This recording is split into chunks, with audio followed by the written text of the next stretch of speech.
Hey guys, this is Thedos, and I'm just here to kind of talk about, Dark Souls 2, Scholar of the First Sin, give it a review, grade 1 to 10, and tell you guys about the mechanics and the gameplay, as well as the story and how the game holds up as a whole. Now, in my opinion, the game is not great. Well, as a Souls game. The game is great. The game is very good as a normal game. It just doesn't hold up as a Souls game. Now, what do I mean by that? The game is very lackluster. It doesn't have much to it. Really, the best aspect of it is just that the game is... Man,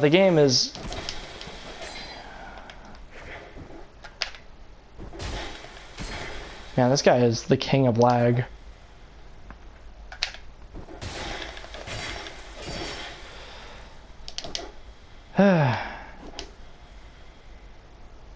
Are you gonna like...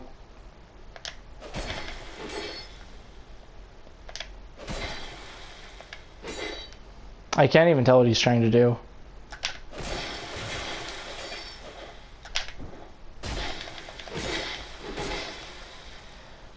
Like, this guy is actually just kind of bad.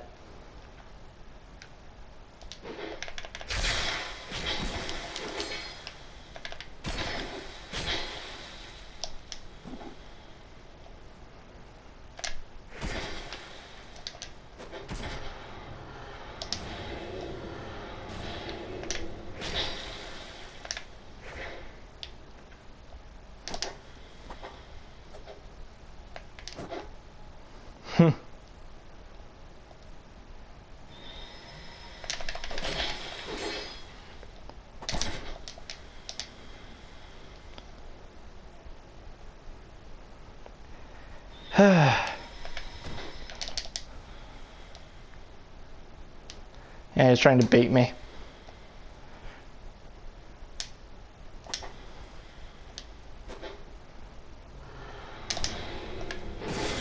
Okay, I don't care.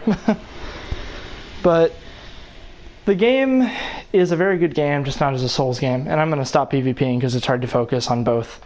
I killed him. I killed a Havel monster with nothing but a katana, like a bad katana, and a spear that I barely used. So it's whatever. I don't care.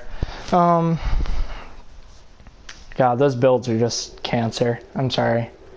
That was the problem with Dark Souls 2 PvP, mind you. So just if you're wondering what I mean by the game could have been better. I should have this boss fight unlocked, unless I already did it. I hope I didn't already do it. But this game is a very good game, and everything about it is oozing with excitement and awe. And the PvP is really the only place where this game stood up, as well as just the regular co-op, because I found myself enjoying PvP and doing other cooperative play with friends rather than playing the game, because the game was just boring and bland to me. And I know that, the game is a very good game. I just had a lot of trouble enjoying myself when I played it, because the game, even despite it being, some kind of decent game, it still was lacking in a lot of departments.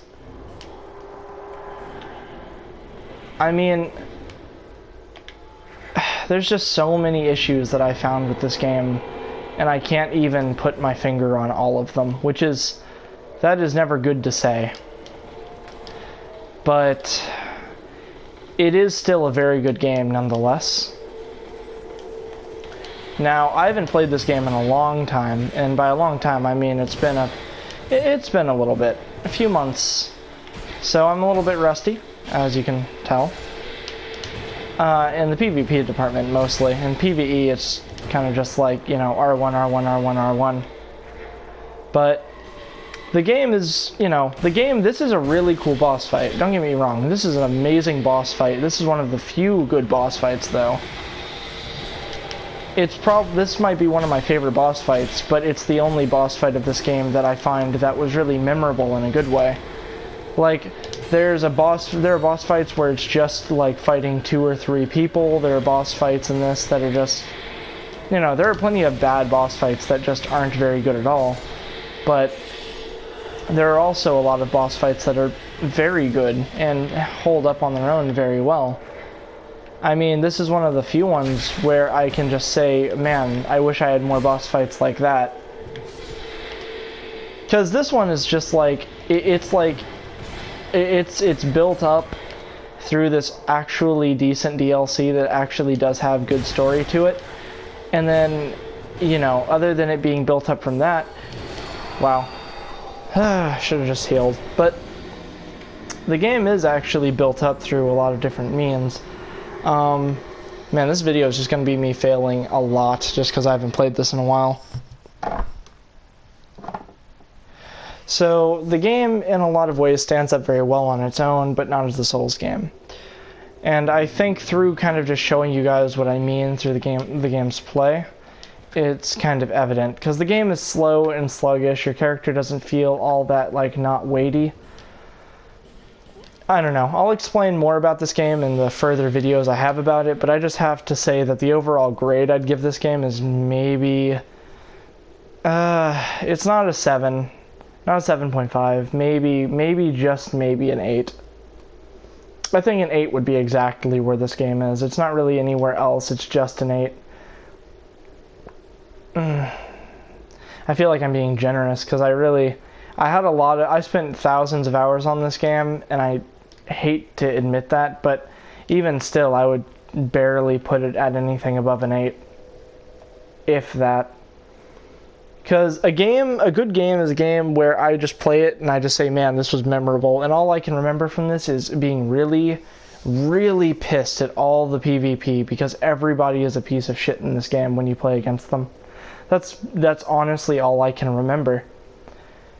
And that's not good. So, you know. With that being said, though, the game is still a really, really good game, but for me to grade it like a Souls game, I would only give it an 8. If I graded it like a normal game and just said, man, this is a good game on its own, I would say it's a 9. So, with that being said, I'm going to say that that's the end of this review, and I'm going to have my Bloodborne DLC review out and my regular Bloodborne review out next. And then I'll cover all 3 DLCs for this because there's a lot to cover in those. So thank you guys for coming out. I'm sorry I'm really crap at this game, especially with all the rust. But thanks for coming by. I'll see you guys later. Bye.